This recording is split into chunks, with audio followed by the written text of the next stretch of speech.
Welcome back to the channel, everybody, and today we're going to be doing the review on the Ultimate Warrior Predator from Predator 2.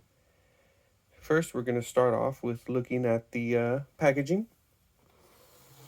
Comes with some nice art here in the front. Predator 2 there at the bottom. On the top, Predator 2 Ultimate Warrior Predator. Here on the side, Predator 2 Ultimate Warrior Predator. Other side, Predator 2 again, 30th anniversary. On the bottom, it comes with all the information, and there's the barcode there if you need it. Here on the back, it has some nice imaging of him with his accessories, and it also has the whole line here that some of the figures already came out, some that are still needing to come out. We'll go ahead and take a look on the inside here. Comes with some more nice art with him holding his flail there. And this is what he looks like inside of his packaging. It has all its accessories there at the bottom. And just to give you guys a close look, let me adjust this real quick. Here is the bio, if you guys want to pause it and read it. So, up next, we'll take him out of his packaging, and we will take a closer look at the figure himself. Okay, so here we have him outside of his package with all of his accessories he comes with laid out in front of him. We'll start with taking a look at his accessories. So we'll place him off to the side real quick. And here we have the blast effect. So this one is nicely painted. It has a lighter blue transferring into a darker blue with some white shading in there.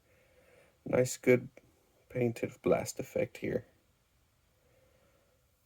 And this one comes with two skulls, one with and one without the spinal column. Very good detail. There's a lot of fine sculpting on them. Good paint, good wash. Nice job on these skulls here. Next, we'll take a look at his hands. He comes with the two splayed out hands in the box. This one here is for the disc holding hand. This one here is the gripping hand, or the closed hand to show his claws, his gauntlet claws. And he has this bigger gripping hand here for some other weapons that he has that we'll take a look at here shortly. And here are those two discs that he comes with, one open, one closed. And we'll take a look how that is with the other hand. So the four fingers fit right into those little holes there, and the thumb onto this back hole over here. And you just push in, and he actually grips onto that pretty tight. And as for this other disc, it does fit into his side on his leg. You just got to kind of force it in a little bit because it's a softer plastic. Next, we have his head, his alternate head unmasked. He has some very pliable dreads here. He has some very good coloring to the head. Good sculpt work. I like the paint inside the mouth, how it is like a darker purple. I don't know if you guys can get a good look at that, but it is good painting. The only thing on this guy are his eyes. Let me see if I can get a better look at the eyes here. Yes, there's the eyes there. He has the derpy eyes. You know, and with these figures, it's kind of a hit or miss. Most of them come with good eyes. Some of them, they're looking cross-eyed, but you never know until you open the box. There's that good paint inside the mouth there. Nice detailing. And we'll go ahead and we're going to take a look at his bigger weapons that he comes with. We'll start with this one here. This is the collapsed spear that he comes with. He also comes with the extended spear here. And another thing is I've noticed is with these spears, they always come either warped or put together in a crooked manner, but nothing a little heat or glue can't fix. So not too bad. He also comes with his flail. And it does have bendy wire in here. Here are all the three little holes showing that it's bendy wire. And it can be maneuvered in many different ways. It does kind of want to go back on its own, but I'm sure if you play with it enough, it'll stay. And one of the highlights of the figure that he comes with is his huge battle axe. Very detailed. It looks like it's on one of the combi sticks. And it is tall. And show size reference right next to the Predator himself. It's actually as tall, if not just a little taller than he is.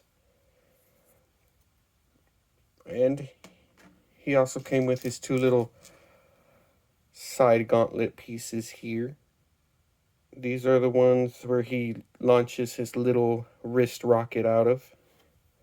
And it goes just right over here in this part of his wrist. So whether you want him launching a rocket or not, you can just place it on in here to complete the sculpt.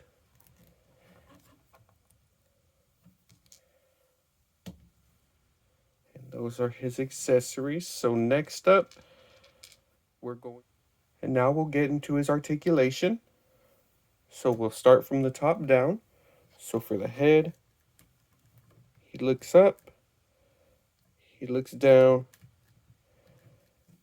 his arm goes up about 90 degrees.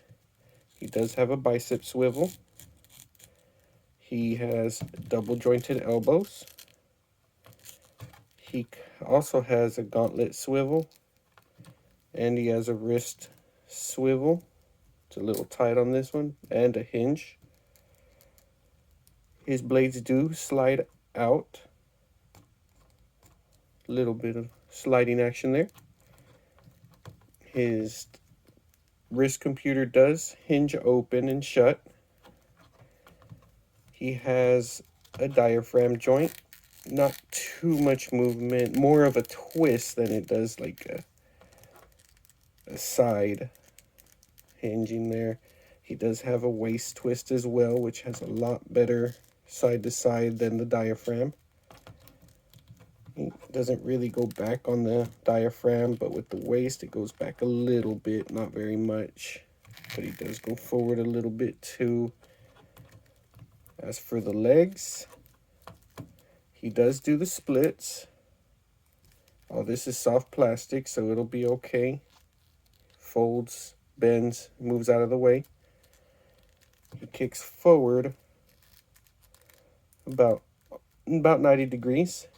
Kicks back about another 90 degrees. He has double jointed knees. And he has swivel, pivot, little bit of pivot, and some slight hinging on the ankle there. And the reason why he has such good movement with the legs going back is because his butt piece here is very pliable, so it gets out of the way.